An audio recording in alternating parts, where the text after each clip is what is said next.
Look, because it was so real, we were forced to deal with things in a space of 3 months. Stuff that has been there before I was even born, like in the 80s. You know, and having to be forced to deal with it in a space of 3 months.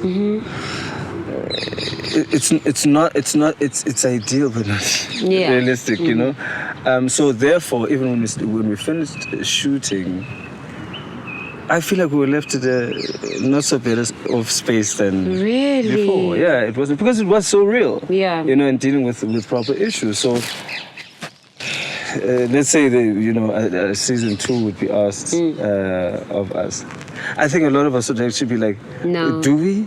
Or, you know, like, is it because now you think about your mental health and the state it left you in, and but one thing I think I appreciated about the show is what it did for other families.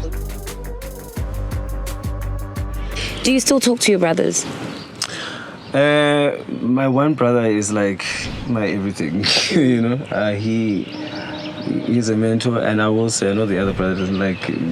Well, he didn't like me saying the other one is a father figure, and I think, look, he is a father figure. He's somebody. I think him and his wife Jen, they represent what I would have wanted my parents to be like, and the kind of home that they've created is the one that I think.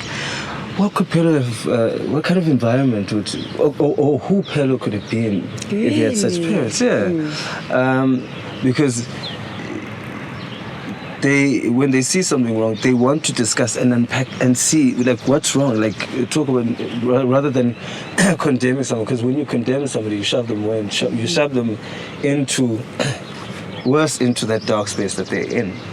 So when I'm having conversations with them, I leave lighter. And I'm not scared to answer their calls, you know. They're protective, you know. They're very wise. So whereas the other brother, we just don't get on. Yeah. Funny enough, people say that we actually behave alike and we look alike, but yet I don't think, though, when it comes to principles, it's the same at all. And I feel like that's okay. Like, let's not push things. Yeah. You know what I mean? Like, if you're not alike, you're not alike. The peace should be just, we know we're siblings, we know we're family. It's just when we need to, it's somebody's birthday, or even if, guys, let's not force things. Yeah. That's where I'm at. It feels to me like the inner child in you just wants to be understood. That's it. That's just, the more I listen to you speak, it just feels like you like going to spaces where you feel heard, seen, respected, but also comforted and cushioned, like, you know, a soft landing. Yeah. Do you feel like maybe like your whole life you weren't provided that? Or most of your life, especially as a child? Most of my life, I would say, but I think the more I grew, now being in friendships and relationships, that's when there's the backstabbing, whatever. Then it just became worse, you know, and there's no soft landing, you know? And there's no time, because you should be an adult, you should be, you know, so there's no time. And it can drive you to do things that you're really not proud of.